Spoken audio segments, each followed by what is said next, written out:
بسم اللہ الرحمن الرحیم۔ معزز و محتشم شرکائے فہم دین کورس، اللہ تعالیٰ کے فضل، اس کی مہربانی اور اس کے عطا سے آپ احباب نے کل وسیلہ کے متعلق چند ایک باتیں سماعت فرمائیں۔ اس میں قرآن کریم کی آیت مقدسہ کا سہارا لیتے ہوئے احادیث طیبات، واقعات اور سلف صالحین کے اقوال سے عرض کیا تھا کہ وسیلہ دینا یہ کوئی نئی بات نہیں ہے، یہ شرک، یہ بدعت نہیں ہے، بلکہ اللہ تعالیٰ کا حکم ہے، رسول کریم صلی اللہ علیہ وآلہ وسلم کی سنت ہے، انبیاء کرام کا طریقہ ہے، صحابہ کرام کا وتیرہ ہے۔ واضح الفاظ کے اندر اللہ عز و جل نے فرمایا، یا ایھا الذین آمنوا اتقوا اللہ وابتغوا الیہ الوسیلہ، اے لوگو، اے ایمان والو، اللہ سے ڈرو اور اس کی طرف پہنچنے کے لیے، اس تک پہنچنے کے لیے وسیلہ تلاش کرو۔ آج ایک اور عقیدہ، آسمانی کتب جو اللہ رب العزت جل جلالہ نے اپنے بندوں کی اصلاح اور ان کی تربیت اور رہنمائی کے لیے اپنے نبیوں پر نازل فرمائی ہیں، اس کے متعلق چند ایک باتیں گوش گزار کرنی ہیں۔ اللہ تبارک و تعالیٰ نے جو کتاب کی صورت میں اپنے نبیوں پر نازل فرمائی ہیں، وہ کتابیں ٹوٹل کتنی ہیں؟ 4، اور دیگر انبیاء کرام علیہ السلام پر صحائف، صحیفہ جسے کہتے ہیں، صحیفہ کہتے ہیں چھوٹی کتاب کو یا رسالے کو، اور کتاب بڑی ہوتی ہے مجلد، جیسے ہمارے ہاں ہے قرآن پاک ہو گئی، بائبل، انجیل، تورات، زبور۔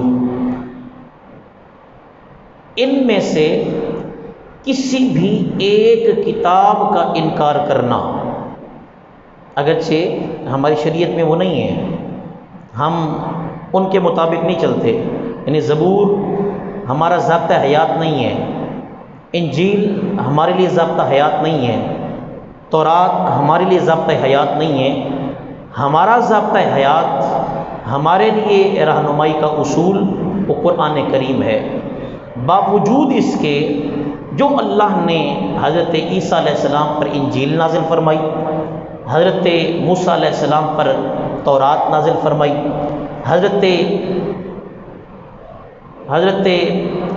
داؤد علیہ السلام پر زبور نازل فرمائی، ان 3 کتابیں اگرچہ وہ ہماری نہیں ہیں، لیکن ان کے ایک ایک لفظ، ایک ایک حرف کو یوں ماننا جو اللہ نے نازل فرمایا ہے، جیسے قرآن پاک کو مانا جاتا ہے، ویسے ہمارے لیے ضروری اور لازمی ہے۔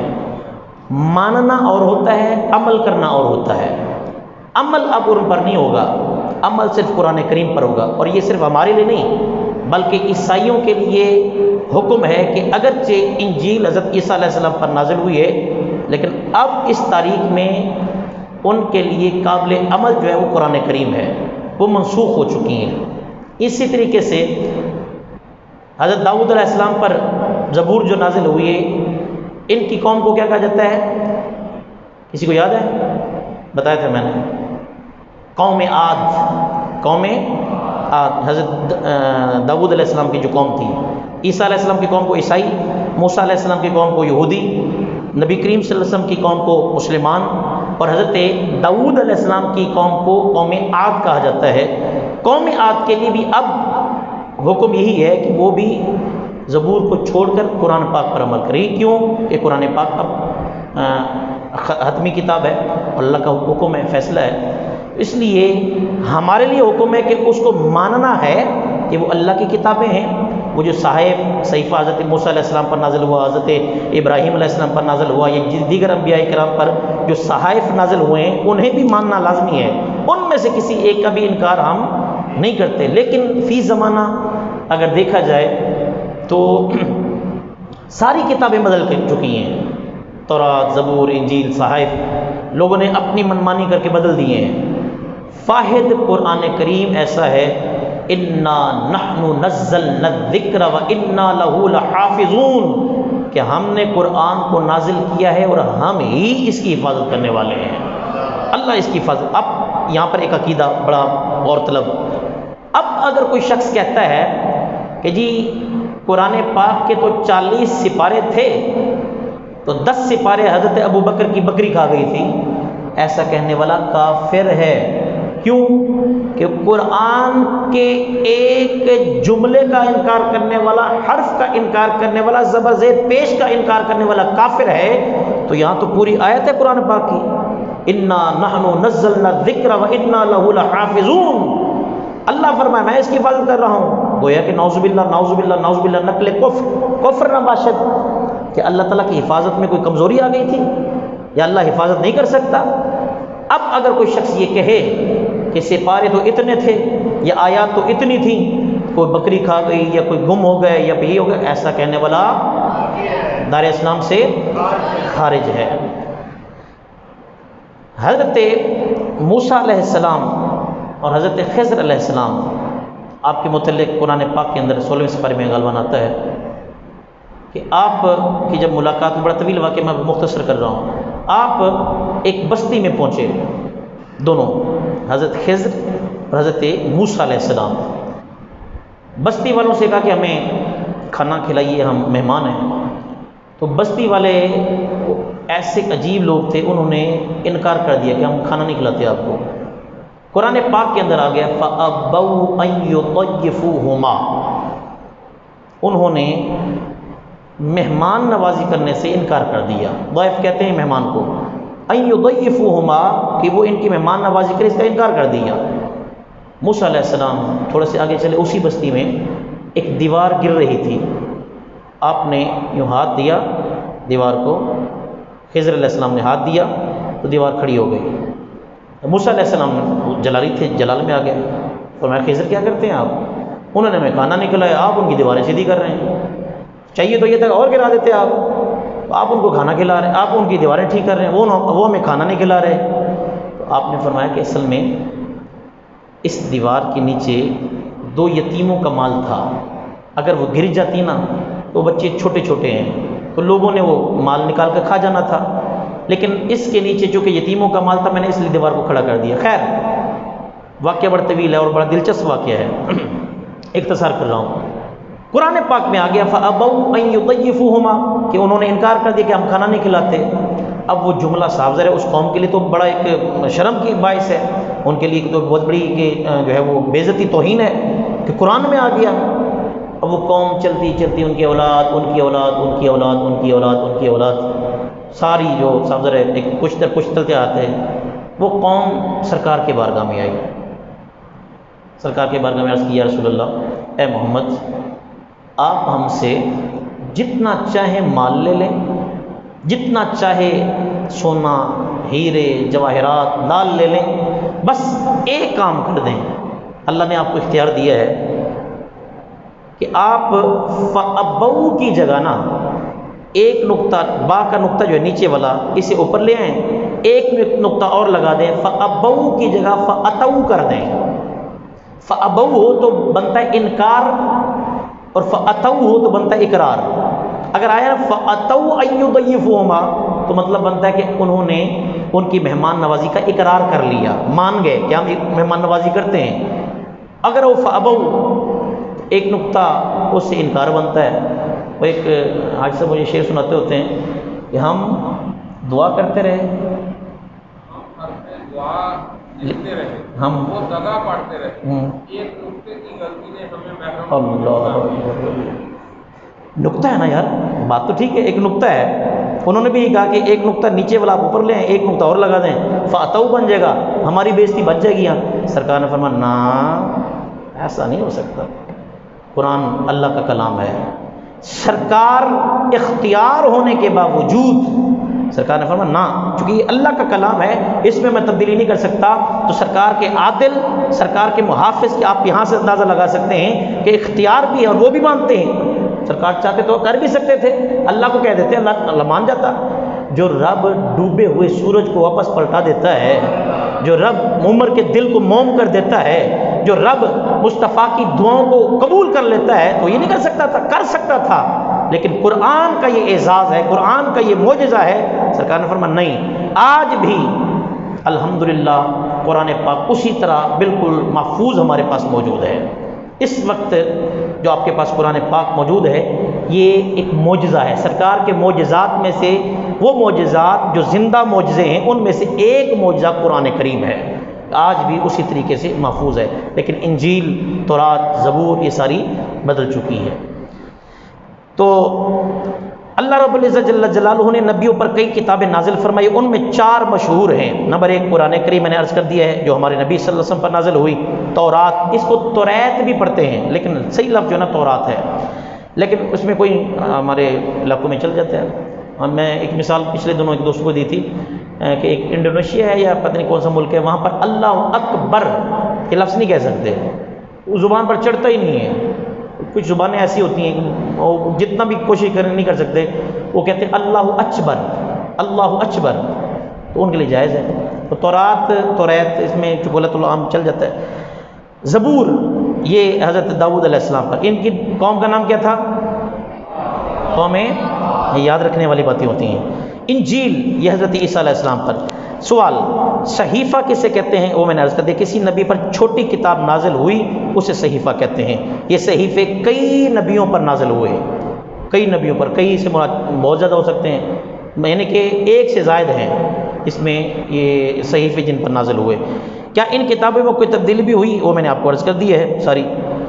دیگر کتابوں میں یہودیوں اور عیسائیوں نے تبدیلیاں کی ہیں، جبکہ قرآن کریم میں نہ کوئی تبدیلی ہوئی نہ بعد میں ہو سکتی ہے، کیونکہ اللہ عز و جل نے اس کی حفاظت کا وعدہ، یہ آیت نمبر 9 سورۃ الحجر۔ اگر کوئی شخص کہے قرآن کریم میں تبدیلی ہو چکی ہے تو وہ، لیکن قرآن میں تو تبدیلی نہیں ہوئی، قادیانی قرآن کے ترجمے میں تبدیلی کر رہا ہے۔ انہوں نے ایک سازش ہے، آپ کو بتانا، یہ ہم یہاں پر رہیں جی، یہ فضیلت ہے، یہ مقام ہے، ہم اس خوشی میں رہیں اور کافر پیچھے سے کام کرتا جائے اور ایک وقت ہے کہ جناب وہ تبدیل ہو جائے، تو آپ کو اس چیز سے محتاط ہونا چاہیے۔ نیٹ پر انہوں نے اپلوڈ کیا تھا کہ الفرقان کے نام سے قادیانیوں نے، اس میں انہوں نے تبدیلی کی ہیں، اس پر الحمدللہ پھر عالیان اسلام نے پھر ہاتھ اٹھایا، اپنا کردار پیش کیا، اور ہمیشہ کی طرح الحمدللہ آپ کو سامنے چھوٹی سی بھی ہو تو اللہ عز و جل اپنے دین کو پھیلانے اور اس کی حفاظت میں کسی کا محتاج نہیں ہے۔ وہ چاہے، اب معذرت کے ساتھ میں سیاسی باتیں ویسے نہیں کرنی چاہیے، لیکن لبیک والوں کی کیا حیثیت تھی؟ بظاہر مولوی تھے، شاہ خادم صاحب ایک مسجد کے امام صاحب تھے، ایسے تھا نا، مسجد کے امام صاحب تھے نا، تنخواہ دار تھے، اوقاف کے ملازم سے، پھر پرائیویٹ مسجد میں بھی آپ ملازمت کرتے تھے، اوقاف کے ملازم آپ پیر مکی میں تھے، اور پرائیویٹ آپ جامع مسجد رحمۃ اللہ العالمین میں پڑھتے، امام مسجد تھے، لیکن اللہ نے کتنا بڑا کام لیا ہے، آج کفر ڈرتا ہے۔ تو یہ معلوم، اسی طریقے سے آپ نمرود کو دیکھیں، تو اس نے کس کا خدائی کا دعویٰ کیا تھا، اس کو سزا کیسے دلوائی؟ مچھر سے، وہ بھی لنگڑا، وہ بھی لنگڑا مچھر۔ اللہ اپنا دین اس بچانے کے لیے کسی کا محتاج نہیں، وہ چاہے تو اب یہ جو آنٹیاں ہی تھیں، موم بتی آنٹیاں، میرا جسم میری مرضی، کیسا پھر کرونا آیا، کیسے پھر، اللہ اکبر، میں نے یقین مانے بڑا پریشان تھا کہ یار یہ کیا ہو گیا ہے، اسلام کے ساتھ عجیب صورتحال بنتی جا رہی ہے، میرا جسم میری مرضی، سرعام اور عجیب و غریب نعرے، لیکن اللہ نے ایسا پھر دھچکا لگایا نا ایک مرتبہ، اگرچہ وہ سازش تھی لیکن اللہ نے اپنے دین کی حفاظت کیسے کی ہے کہ شاپر پہن کے وہ جناب گلوز پہن رہی ہیں، جناب ماسک لگا رہی ہیں، تو جناب کیا سے کیا ہو رہا ہے، اللہ نے پھر ایسی حفاظت فرمائی ہے دین کی، الحمدللہ۔ فرعون کے ساتھ دیکھ لیں کیا ہوا، اسی طریقے سے اللہ فرعون موسیٰ علیہ السلام نے کیسا مقابلہ کیا، نمرود کا مچھر نے کیا، اور یزید پلید کا امام حسین نے کیا، کہاں وہ ہزاروں کا مجمع، کہاں وہ ساز و سامان کے حامل، اور کہاں یہ 72 طن، وہ بھی مسافر، وہ بھی صحیح طرح سامان نہیں، پینے کے لیے پانی تک نہیں ہے، لیکن اللہ نے ایسی فتح عطا فرمائی کہ آج گھر گھر میں حسین حسین ہو رہی ہے۔ یہ ان کی بھول ہے، یہ بھول ہے کہ دین کے ساتھ اسلام کی مثال جو ہے نا، اسلام کی مثال بزرگان دین نے دی ہے، یہ ایک سپرنگ کی مانند ہے۔ سپرنگ کو جتنا دباتے ہیں، جب ہاتھ اٹھاتے ہیں اتنا زیادہ اونچا جاتا ہے۔ اسلام بھی ایسے ہی ہے، اس کو جتنا دبانے کی کوشش کریں گے۔ اللہ نے بڑے بڑے لوگ دیے، بڑے بڑے فقیروں میں سے ہی۔ آپ بظاہر یہ جو ہوتے ہیں نا پراگندہ بال، میلے کپڑے، پھٹے ہوئے کپڑے، ان کو ہم عام سمجھتے ہیں، لیکن اللہ نے ان کو بڑی صلاحیتیں دی ہوتی ہیں، ان کی وجہ سے دین چل رہا ہوتا ہے۔ سرکار نے فرمایا حدیث پاک میں بھی ہے کہ ان کو عام نہ سمجھا کرو، بعض اوقات یہ پراگندہ بال، مٹی سے اٹے ہوئے بالوں والے، چہرے عجیب و غریب، کپڑے پھٹے ہوئے، لیکن یہ علاقوں کے کتب ہوتے ہیں، کتب۔ حضرت غالباً بایزید بستامی کی بات ہے، کسی صوفی کی، کشف المحجوب میں ہے۔ آپ کے پاس نا ایک بندہ آیا، کہنے لگا جی حضور عراق کے حالات بڑے خراب ہیں، بڑے عجیب و غریب معاملات ہیں، تو کیا وجہ ہے؟ آپ نے فرمایا کہ اصل میں جو عراق کا کتب ہے نا، کتب، وہ بڑا جمالی طبیعت کا ہے، میٹھی طبیعت کا ہے، اس لیے حالات ذرا ٹھنڈے ہیں۔ معلوم ہوتا ہے کہ بعض اوقات سربراہ کو جو ہے نا تھوڑی سختی بھی کرنی چاہیے، کبھی میٹھا، کبھی ٹھنڈا، کبھی گرم۔ تو اتنا وہ کہتے ہیں نا، اتنا میٹھے بھی نہ بنو کہ لوگ نگل جائیں، اور اتنا کڑوے بھی نہ بنو کہ لوگ تھو تھو کر دیں۔ تو آپ نے فرمایا کہ جو کتب ہے نا اس وقت عراق کا، وہ بڑا جمالی طبیعت کا ہے، ٹھنڈی طبیعت کا ہے۔ آپ نے اس نے عرض کی حضور وہ ملاقات کروں تو کہاں ملے گا؟ آپ نے فرمایا چاندنی چوک میں شربت بیچ رہا ہوگا، چاندنی چوک میں شربت بیچ رہا ہوگا، نہیں خربوزے بیچ رہا ہوگا۔ وہ گیا جناب، انہوں نے اپنی اٹھنی جو اٹی جو بھی تھی دی، جی خربوزہ دے دیں۔ انہوں نے خربوزہ دیا، کھایا، پھیکا نکلا، انہوں نے پھینک دیا، کہتے ہیں یہ پھیکا ہے اور دے مجھے، انہوں نے اور دے دیا۔ وہ کاٹا، کھایا، پھیکا، پھینک دیا، 1 2 3 ساری ٹوکری کھا گئے اسی ایک اٹی میں، میں نے یہ پھیکا ہے۔ آخر میں وہ جو بابا جی تھے نا جی، انہوں نے وہ اٹی بھی واپس کر دی اور ٹوکرا اٹھایا، کہا جی میرے پاس تو یہی تھا، میں نے آپ کو دے دی ہے، چلے گئے، وہ اٹی بھی واپس لے کے آ گئے۔ کچھ دن گزرے، حالات بڑے ڈاڈے ہو گئے، بڑے جناب، ہر طرف فوج بھی ٹھیک ہو گئی جناب، پولیس بھی ٹھیک ہوگی جناب، دکاندار، تجارت سارے ٹھیک ہو گئے، بہترین ماحول ہو گیا۔ وہی بندہ پھر آیا بزرگوں کے پاس، حضور آج کل حالات بڑے ٹھیک ہو گئے، کیا وجہ ہے؟ فرمایا آج کل جو کتب ہے نا، وہ تو بڑا ڈاڈا آیا ہوا ہے، بڑا سخت ہے طبیعت کا۔ اس نے کہا حضور ملاقات اس سے کہاں ہوگی؟ فرمایا وہیں چاندنی چوک میں ہی ہوگی۔ کہا کیا کر رہا ہوگا؟ کہا آج شربت بیچ رہا ہے وہاں پر، کتب ہے علاقے کا اور شربت بیچ رہا ہے۔ وہ گئے جناب، اسی طرح پہلے جیسے انہوں نے اسی طرح اٹی نکالی اور کہا جی شربت 1 گلاس دے دیں۔ انہوں نے شربت دیا، اب تھوڑا سا پیا تو اس نے نا پھینکا، تو کہنے لگے یہ پھیکا ہے مجھے اور دیں۔ انہوں نے زور سے تھپڑ مارا، انہوں نے کہا مجھے خربوزے والا سمجھا ہوا ہے تم نے؟ یہ میں نے مثال دی ہے کہ بعض اوقات جنہیں ہم عام سمجھتے ہیں نا، ہماری اس بازاروں میں بھی شاید ہوں۔ اس لیے اللہ اپنے دین کے لیے ایسے ایسے لوگوں سے اپنی حفاظت کرواتا ہے، اس لیے دین کو اتنا آسان نہ سمجھا جائے۔ یہ سپرنگ کی مانند ہے، اس کو جتنا دباؤ گے ایک وقت آئے گا کہیں طیب اردگان آ جائے گا، کہیں خادم حسین رضوی آ جائے گا۔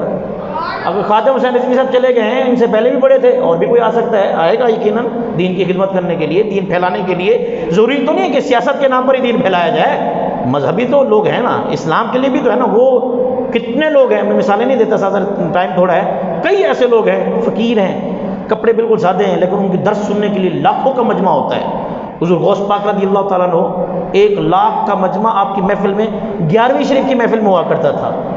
400 صفیں پہلے علماء اولیاء کرام کی ہوا کرتی تھیں، 400 صفیں، پھر 400 صفیں محققین ابن جوزی جیسے مدققین جو بڑے بڑے مفسرین ہوا کرتے تھے، وہ ہوا کرتے تھے، آپ کے اقوال لکھا کرتے تھے۔ تو اللہ تبارک و تعالیٰ دین کی خدمت کسی سے بھی لے سکتا ہے۔ خیر، قرآن کریم وہ عظیم کتاب ہے جس کا انکار کرنا کیا ہے؟ کفر ہے۔ تورات کا انکار کرنا، زبور کا انکار کرنا، ہاں جی، اسی طریقے سے میں نے وہ نبیوں کا بھی بتایا تھا، کسی بھی نبی کا انکار کرنا بھی، اگرچہ ہمارے نبی وہ نہیں ہیں جیسے ہمارے نبی صلی اللہ علیہ وسلم ہیں، لیکن ہر نبی کا احترام، چونکہ ہیں تو اللہ تعالیٰ کی طرف سے، اس کی قدرت ہے۔ سوال، اگر تورات اور انجیل میں تبدیلی ہو چکی ہے تو ان پر ایمان کیسے رکھیں؟ وہ میں نے آپ کو عرض کر دی ہے کہ جو اللہ نے نازل کی تھیں منوان، لوگ کہتے ہیں منوان، منوان نہیں لفظ، یہ کب بولا گیا ہے منوان؟ ہاں جی شہزادہ، حال ہی میں وہ سوری صاحب نے بولا، قاسم سوری صاحب نے، منوان میں اس کو مانتا ہوں، منوان نہیں ہے، اسے سمجھانے کے لیے یہ لفظ منوان، من ان، عین زبر نون، جیسے تیسے، جیسا ویسا ہے، ویسے کہ ویسا، جسے کہتے ہیں منوان، اصل کیسا سب اچھا چلے، لیکن بندے اچھے ہیں یار، اللہ ان کو وفا کی ہے انہوں نے۔ کیا اب تورات اور انجیل پر عمل کیا جا سکتا ہے؟ پہلی کتابوں کے جو احکام ہماری شریعت میں منسوخ ہو چکے ان پر عمل کرنا درست نہیں، نیز عام لوگوں کے لیے بھی پہلی کتابیں پڑھنا جائز نہیں۔ اب دل کرے جناب ہمارے صدر صاحب حاجی شبیر صاحب کہیں میں جی انجیل پڑھنا چاہتا ہوں، شوق ہے میرا، کوئی کہے جی میں زبور پڑھنا چاہتا ہوں، نہ، منع ہے۔ فاروق اعظم رضی اللہ تعالیٰ کتنا بڑا نام ہے، انجیل پڑھنا شروع کر دی، کسی نے سرکار کو بتایا کہ عمر فاروق انجیل پڑھتے ہیں، سرکار نے بلا لیے، عمر انجیل پڑھ رہے ہیں، یا رسول اللہ بس شوقیہ پڑھ رہا ہوں، فرمایا قرآن پورا پڑھ لیے، قرآن کے احکامات پڑھ لیے؟ اب سرکار کا سمجھانے کا انداز دیکھیں نا، کیا قرآن پڑھ لیے؟ یا رسول اللہ نہیں، فرمایا پہلے قرآن تو پڑھ لو، بعد میں وہ پڑھ لینا۔ تو قرآن کے احکامات ہی اتنا ہے کہ ہمیں انجیل کی طرف جانے کی ضرورت ہی نہیں پڑتی، زبور کی طرف جانے کی ضرورت ہی نہیں ہے۔ تو اس لیے اس تاریخ میں بالخصوص آپ لوگوں کے لیے، ہم لوگوں کے لیے، ہم تو عمر پاک سے بڑے نہیں نہ ہیں، جب عمر پاک کو منع کر دیا گیا تو ہم ویسے زیارت کرنا چاہیں، لیکن چونکہ تبدیلی ہو چکی ہے، اب پرانی تو ہے نہیں، اس لیے زیارت کرنا چاہے تو زیارت کر سکتے ہیں۔ منسوخ، یہ بڑا باقاعدہ طور پر ایک علم پڑھایا جاتا ہے، ناسخ اور منسوخ۔ مولا علی مشکل کشا رضی اللہ تعالیٰ عنہ، مسجد کوفہ، آپ جہاں پر خطیب تھے، جہاں پر جمعہ پڑھاتے تھے، جو آپ کی مسجد تھی، اس میں ایک مولوی صاحب آ گئے، مبلغ۔ بعض اوقات یہ مبلغین بڑا نقصان پہنچاتے ہیں، بڑا جناب میٹھی میٹھی باتیں کر کے جناب وہ خطیب صاحب وڈی دے دینے ہیں۔ خیر مولا علی کو پتہ لگا جناب مبلغ صاحب آئے ہوئے ہیں کوئی، اور وہ آپ تشریف لائے نا، تو دیکھو جناب سارا مجمع وہ مبلغ صاحب کے پاس، مسجد کا خطیب، مثال کے میں کہاں مولا علی کہاں میں مثال دے رہا ہوں، میں خطیب ہوں، میں جب آؤں جناب وہ کوئی ایک اور نیا مولوی صاحب کھڑے ہوں، ترس دے رہے ہوں، سارے نمازی میرے ادھر بیٹھے ہوں، میں وہ لہک ہی ہو گیا ہے۔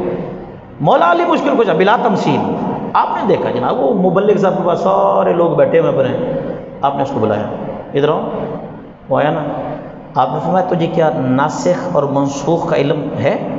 یہ پتہ ہے کون سی آیات ناسخ ہیں اور کون سی منسوخ ہیں؟ کون سی آیات ایسی ہیں جن پر عمل نہیں کرنا، کون سی آیات ایسی ہیں جن پر عمل کرنا ہے؟ اس نے کہا حضور نہیں۔ آپ نے گوشمالی کی، کان پکڑا، مروڑ کر دروازے پر لے گئے، دھکا دیا، اور جا دفع ہو جا، اپنا بھی دین خراب کرنا چاہتا ہے، ہمارا بھی دین خراب کرنا چاہتا ہے۔ تو اس لیے ہر بندے کی بات نہیں سننی۔ کئی روایات ایسی ہیں، مثال کے طور میں چھوٹی سی مثال دیتا ہوں، قرآن کی آیت ہے کہ پہلے حکم تھا کہ نبی صلی اللہ علیہ وسلم سے ملنا ہے تو پہلے صدقہ دو، سورۃ المجادلہ، پہلے صدقہ دو، صدقہ دے کر پھر ملاقات کرو۔ اب ہر بندے کے لیے تو مشکل تھا، مولا علی مشکل کشا نے کچھ 10 مرتبہ ملاقات کر لی، ان کے پاس حالات ٹھیک تھے، صدقہ دیتے سرکار کی بات میں، صدقہ دیتے سرکار کی بارگاہ میں، صدقہ دیتے سرکار کی بارگاہ میں۔ اب غریب صحابہ، بظاہر صحابہ غریب نہیں ہیں لیکن بظاہر دنیاوی طور پر پریشان ہو گئے، بھی صدقہ دیں تو وہاں جائیں، پھر تو بڑی مشکل ہے۔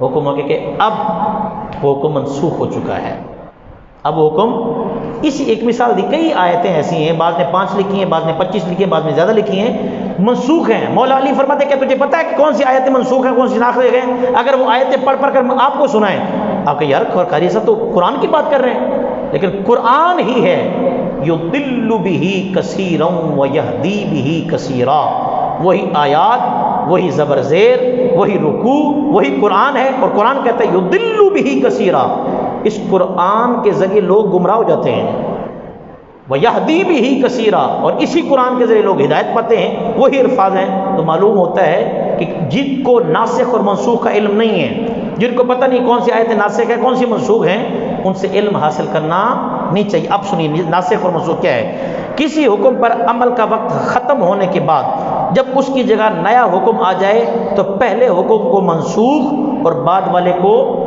ناسخ کہتے ہیں۔ اس کی مثال دی گئی ہے، مثال کے طور پر ڈاکٹر مریض کو دوائی دیتا ہے کہ جی آپ نے پیناڈول کھانی ہے، کچھ دنوں کے بعد وہی مریض ڈاکٹر کے پاس جاتا ہے تو ڈاکٹر کہتا ہے جی پیناڈول چھوڑ دو، اس کی جگہ آپ ڈسپرین کھایا کرو۔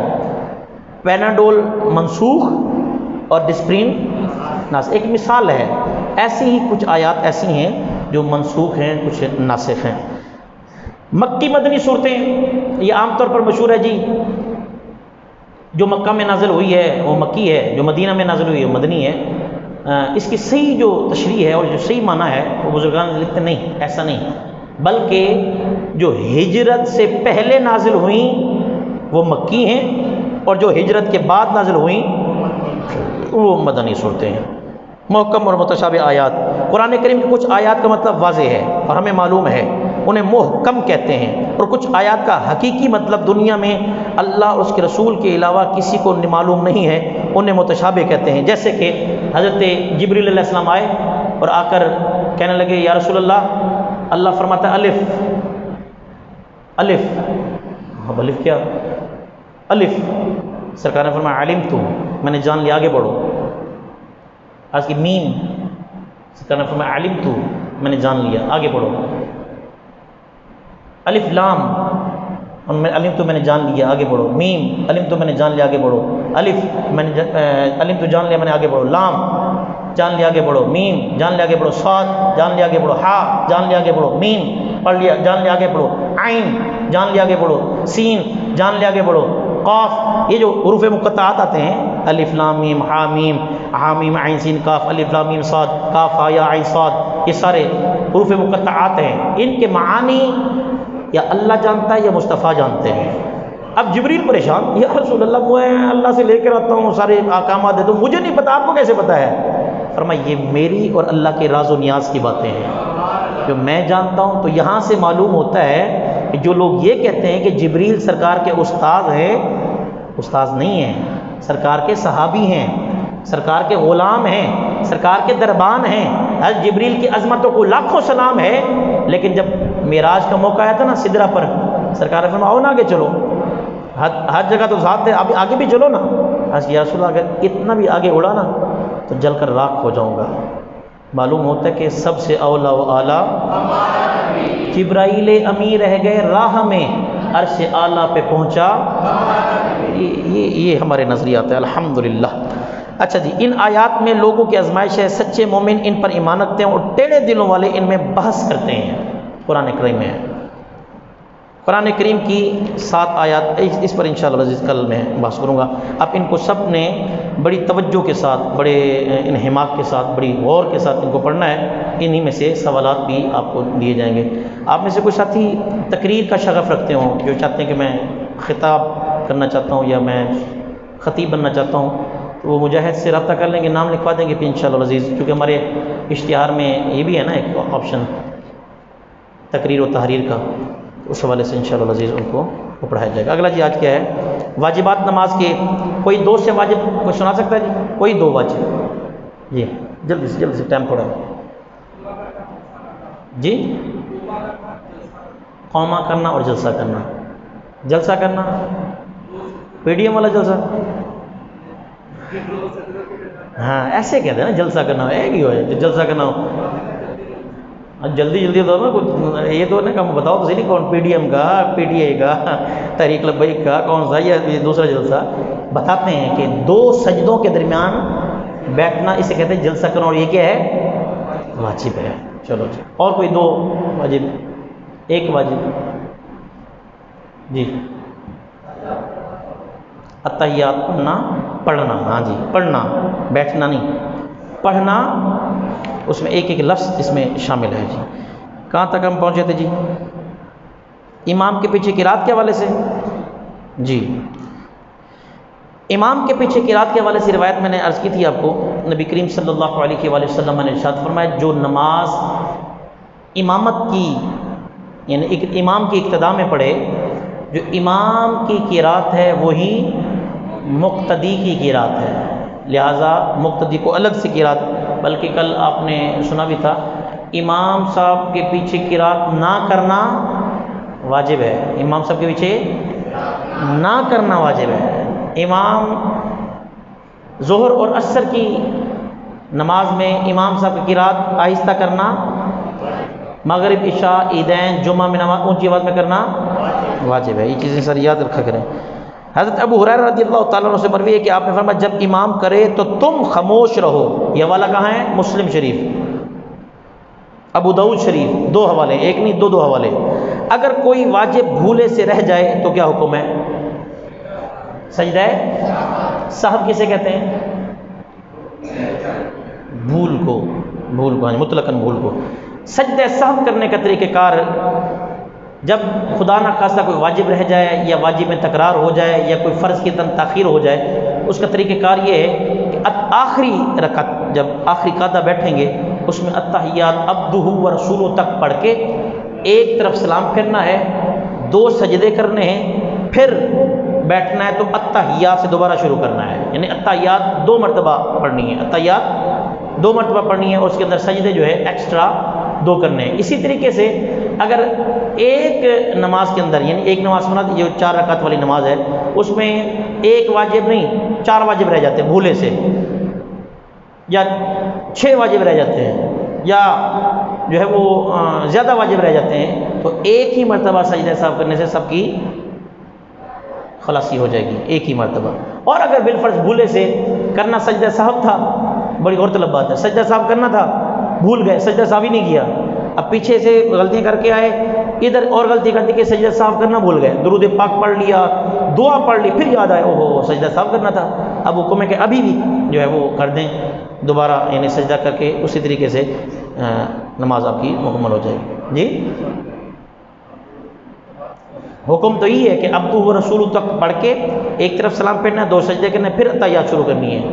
لیکن اگر یہ عبدہ و رسولہ تک پڑھ کے پھر آپ نے درود پاک شروع کر دیا، پھر دعا شروع کر دی، پھر دعا کے درمیان یاد آ گیا کہ یار وہ میں نے تو سجدہ سہو کرنا تھا، اب حکم ہے کہ اسی وقت ہی سلام پھیریں، اسی وقت 2 سجدے کریں اور نماز پوری ہو جائے گی. سنت مؤکدہ اور سنت غیر مؤکدہ ادا کرنے میں فرق میں نے آپ کئی مرتبہ بتایا، تقریباً سب کو آتا ہے، کسی کو نہیں آتا تو بتائیں میں عرض کر دیتا ہوں. فرق بس اتنا ہے کہ سنت غیر مؤکدہ میں التحیات دوسری رکعت میں یوم یقوم الحساب تک پڑھنی ہے، اور تیسری رکعت ثنا سے شروع کرنی ہے. تیسری رکعت اسی طریقے سے ایک اس سے ہٹ کر ہے مسئلہ، تراویحوں میں زیادہ تر مجھے یاد آتا کہ بتاؤں گا. یہ جب امام صاحب رکوع میں جاتے ہیں، سجدے میں جاتے ہیں، اٹھتے ہیں، بیٹھتے ہیں، ان کو کہتے ہیں تکبیرات انتقال. تکبیرات اللہ اکبر، رکوع میں گئے، سمی اللہ لمن حمیدہ، اٹھے، اللہ اکبر سجدے میں، پھر اللہ اکبر کہہ کے اٹھے، پھر اللہ اکبر کہہ کے سجدے میں، انہیں کیا کہتے ہیں؟ تکبیرات انتقال. جیسے امام صاحب کہیں گے ویسے مقتدی بھی کہے گا، جیسے امام صاحب کہیں گے مقتدی بھی کہے گا. امام صاحب اور ان میں فرق ایک مقام پر آتا ہے، جب امام صاحب رکوع میں جاتے ہیں تو اٹھتے ہوئے کہتے ہیں سمی اللہ لمن حمیدہ.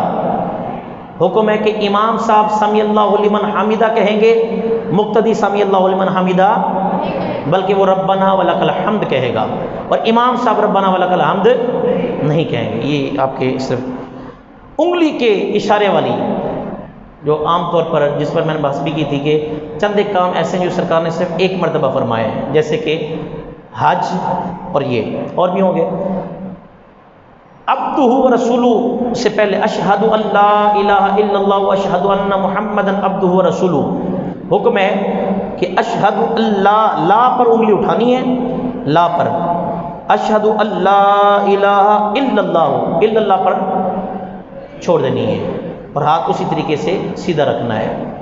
بعض دوست یوں پکڑ کے بیٹھے رہتے ہیں، بعض لوگ وہ ہلاتے رہتے ہیں، دونوں غلط ہیں. حکم ہے، مولا علی مشکل کشا فرماتے ہیں جب انگلی اٹھاؤ، اٹھا کر الا اللہ پر اٹھاؤ، لا پر اٹھاؤ اور الا اللہ پر چھوڑ دو، دونوں ہاتھ سیدھے کر دو. یہ ہے مستحب سنت، یہ کریں گے تو ثواب ملے. نہیں بھی بعض علماء کو میں نے دیکھا اٹھاتے ہی نہیں ہیں، سیدھے سے اٹھاتے ہی نہیں ہیں، لیکن یہ ہے کہ صاحب ایک ثواب ہے، سنت ہے سرکار کی. سرکار نے ایک مرتبہ اٹھایا تو کبھی بھی قبول ہو سکتا ہے. اللہ تبارک و تعالیٰ عمل کرنے کی توفیق عطا فرمائے. کوئی سوال آپ احباب کرنا چاہیں تو؟ اچھا جی، اس کو